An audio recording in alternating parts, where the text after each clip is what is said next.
नमस्कार मित्रांनो, मी मनोज खोडे. मुख्यमंत्री अन्नपूर्णा योजनेमार्फत जे 3 गॅस सिलेंडर मोफत मिळणार होते, त्याचे पैसे येण्यास सुरुवात झाली आहे. 1 ऑक्टोबरपासून पात्र महिलांच्या बँक खात्यात पैसे येण्यास सुरुवात झालेली आहे. त्यांच्या खात्यात ₹519 जमा होत आहे. पैसे कोणत्या महिलांना मिळणार आहे व त्यासाठी काय करावे लागणार आहे, याबद्दल संपूर्ण माहिती जाणून घेण्यासाठी तुम्ही या व्हिडिओला शेवटपर्यंत नक्की बघा व या चॅनलवरती नवीन असाल तर या चॅनलला सबस्क्राईब करून घ्या. तर चला व्हिडिओला सुरुवात करूया.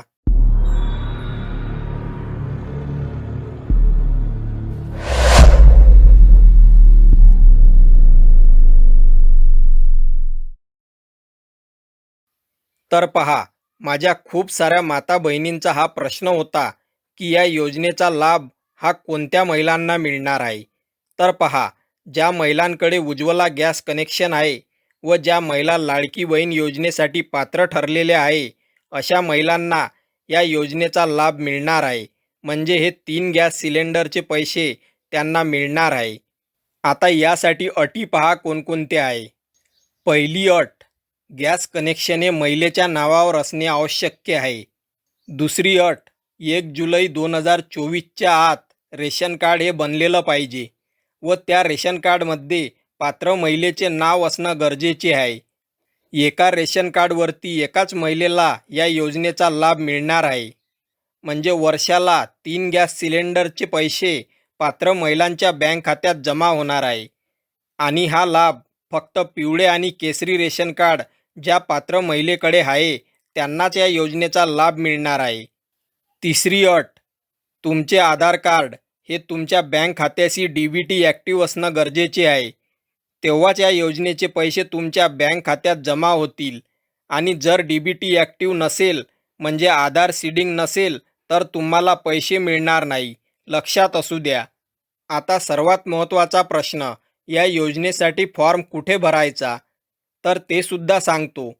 आणि ज्या माझ्या माता बहिणींना या योजनेचे पैसे मिळाले असतील त्यांनी कमेंटमध्ये नक्की सांगा तुम्हाला किती रुपये मिळाले आहे. तर पहा, फॉर्म कुठे भरायचा हा सर्वात महत्त्वाचा प्रश्न आहे.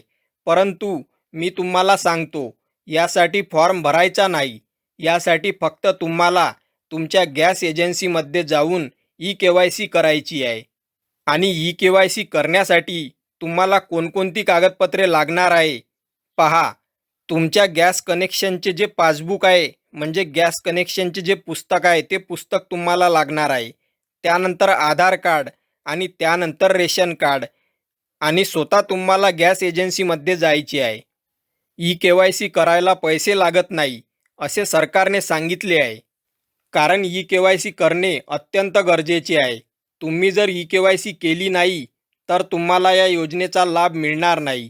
म्हणून जर तुम्ही KYC केली नसेल तर आत्ताच गॅस एजन्सीमध्ये जाऊन KYC करून घ्या. तर अशा प्रकारची ही अतिशय महत्त्वाची माहिती आहे. ही माहिती तुमच्या जवळच्या बहिणींना, नातेवाईकांना जास्तीत जास्त शेअर करा. धन्यवाद. जय महाराष्ट्र.